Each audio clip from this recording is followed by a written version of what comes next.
So, you're welcome back once again. My name is Victor Odigoma Ohia. In today's class, we are going to be looking at indical equations. Indical equations. You realize that from the previous classes we have looked at, the laws of indices, and we have solved a lot of problems that has to do with the laws of indices. And right now, we are heading down to solving problems that has to do with indices, but has equations. So we call them indical equations. So this is a typical example. Let's quickly look at how we can be able to solve this problem. Please remember, if you have not seen the previous classes we had, you need to do that because it will help you to understand what we are going to do in the present. Thank you. All right, let's see how we can be able to handle this problem. Now, we are given this to be 3 to the power 2 in bracket x minus 1 minus 8 to the power minus 8 in bracket 3 to the power x minus 2 equals to 1. How can one be able to handle this problem? How can one be able to handle it? All right, look at the way I am going to go about it. I keep on saying that in any mathematical problem, try to look at a particular spot and access point you can follow to assess a solution to that problem. So you keep on searching, checking that access point. So as I look at this problem, I continue to contemplate what I am going to do. But I'm seeing that what I have here in this bracket is not the same as what is in this bracket. Otherwise, I would have quickly started making some conclusions. All right. Now, watch out here that I will try to see if I can open this bracket. Okay. And also try to see if I can, do some calculations here. So watch me. If I open this bracket, I'm going to have solution. I'm going to have let me continue from here. I am going to have 3, okay, in bracket 2x minus 2. Then you put this minus, you have 8. Then you have in bracket 3. Okay, I'm sure you know that this thing, let me put it this way: 3 to the power x times 3 to the power minus 2. Yes, if you followed us in indices, you remember when we said when you are multiplying two values of the same index of the same base, you add their index, you add their powers, equals to 1. If you followed us, you will get the point where we discussed. So you can check out those classes. All right, are you seeing something here that we are having something like here we're having something like 3 to the power 2x times 3 to the power minus 2. It has a similarity somewhere there. Okay, minus 8. That minus 8 is multiplying. Let's open it. Multiplying is or let me leave it the way it is. Okay, in bracket 3 to the power x, then times. Now recall what we said about the negative index law. You can check out the class that has to do with the introduction to laws of indices, which we discussed here, about 7 of them. Okay, so it's in the playlist, you can check it out. So here I am going to rewrite this thing as 1 over 3 squared equals to 1, so that within here the same thing will also happen. Now, if you know that this is this, permit me to go straight and write this as this is 3 to the power 2x. Permit me to write it times 1 over 9.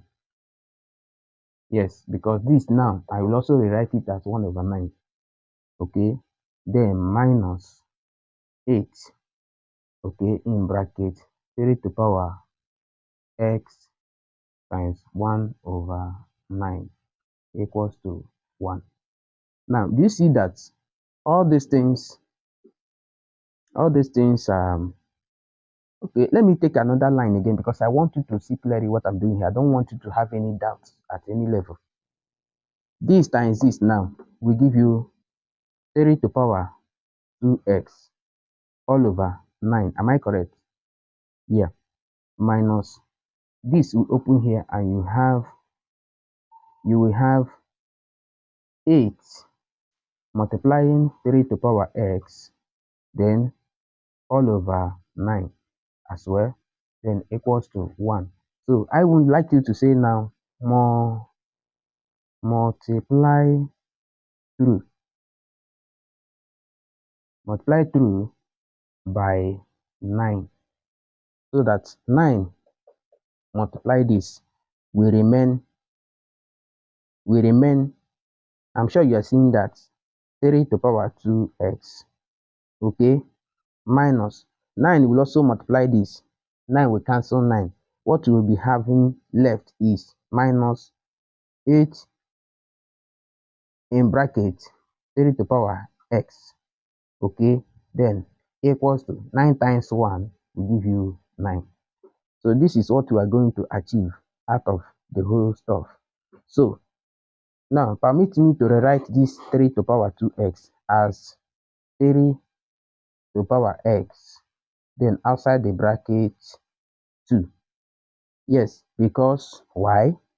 Because when a number in index form is raised to another power, it is equal to the product of the powers. We discussed these things in the introductory aspect of the laws of indices.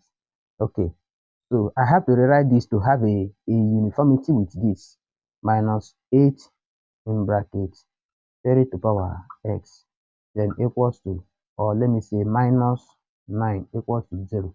Okay, now at this level, I can define 3 to the power x and say, let me put it here.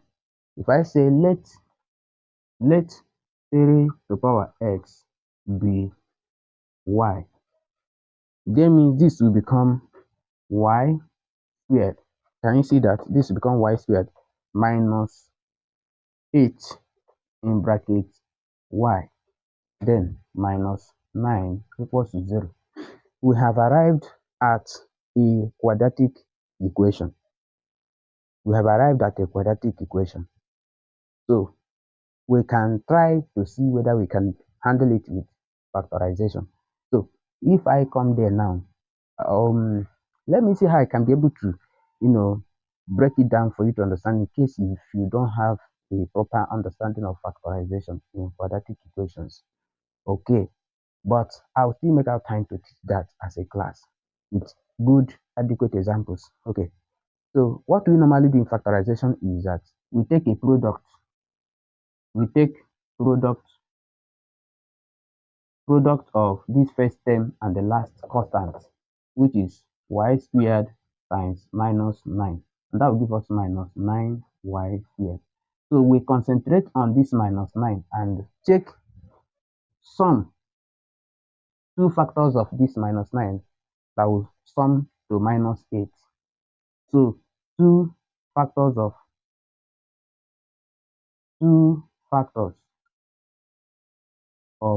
minus 9 we can put into consideration that will lead us to minus 8. Okay, that will lead us to this middle value. So we will now check the factors of minus 9 or 9, because within that range 9, the factors you can see is 3 and 3. But what about 1 and 9? You see that 1 and 9 is very close, because 1 and 9 is very close to bringing us to minus 8.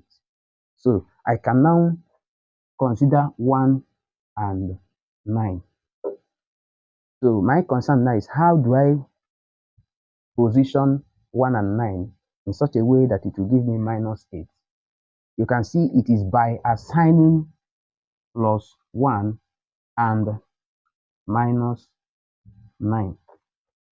Assigning plus to this one and assigning negative sign to this 9, it will give me to return us back to -8. So this and this now will become y and -9y. Let me write it here. So we are having the value that will give us -8y -8, the middle term, that -8y will be equals to y -9y. So these two is what we are going to use to replace that middle value. So we will come back here. And let me see how I'm going to manage this space to give you that. We will come back here and say, what we have is y squared,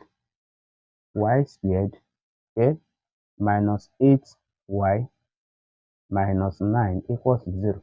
Now this will replace this and we have y squared plus y -9y -9 equals 0. You can see this and this will give this. I'm sure you saw that. So what do we have here? Group this and find their HCF. What's the HCF of y squared and y? The HCF is y. That is the number that can divide both of them, is y. So here we will have y plus 1. Of course, if you open this bracket, you come back here. Y times y will give you y squared. Y times 1 will give you y.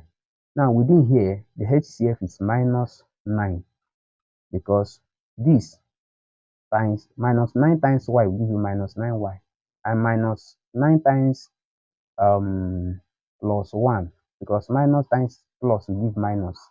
So and 9 times 1 will give this. So equals to 0. So when you now pick the ones outside the bracket, you will have y -9. Then in bracket y plus 1. Okay. So it's either that this is the factorization. So it is either that y -9 is equals to 0 or y plus 1 is equals to 0. Okay, so it's either that y is equals to 9 or y is equals to 1. So we are going to go back and check. Okay, we check when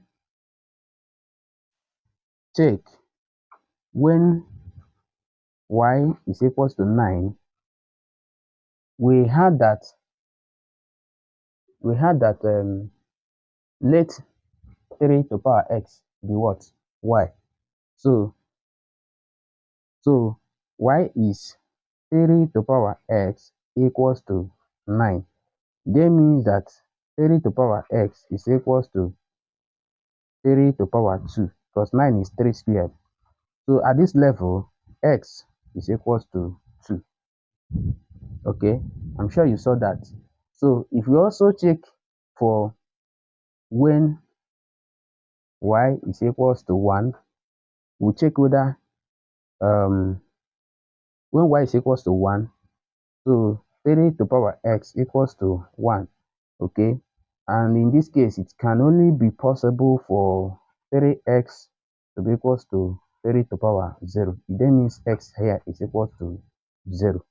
Okay, so these are the two possible values of x: 2 and 0, 2 and 0, 2 and 0, 2 and 0. So one can maybe insert them inside this place and see what it can possibly give. Because when you put 2 here, 2 minus 2 will give you 0. 3 raised power 0 is 1. And then when you put 2 here, 2 minus so yeah, 8 times, of course, 3 raised power 0 is 1. 8 times 1 is 8. This is 2 minus 1, which is 1. 2 times 1, 2. And 3 raised power 2 is 9. 9 minus 8 will give you 1. So I think it is very, very verified. So please Men and brethren, let's look at this again and again. And I don't think there is any, you know, whatever we cannot be able to comfortably understand here on my explanation. I'm thinking my explanation is well detailed. So this is how to handle this um, indical problem. I'm going to bring another example right away. Please, you stay and check out that example, okay? And you see that it's going to guide you into whatever you have out there. Please share this video to someone, like what we are doing, and then click the subscription button, subscribe to our channel. In such a way, you help us to grow as we are also contributing to the society. Thank you so much for being there.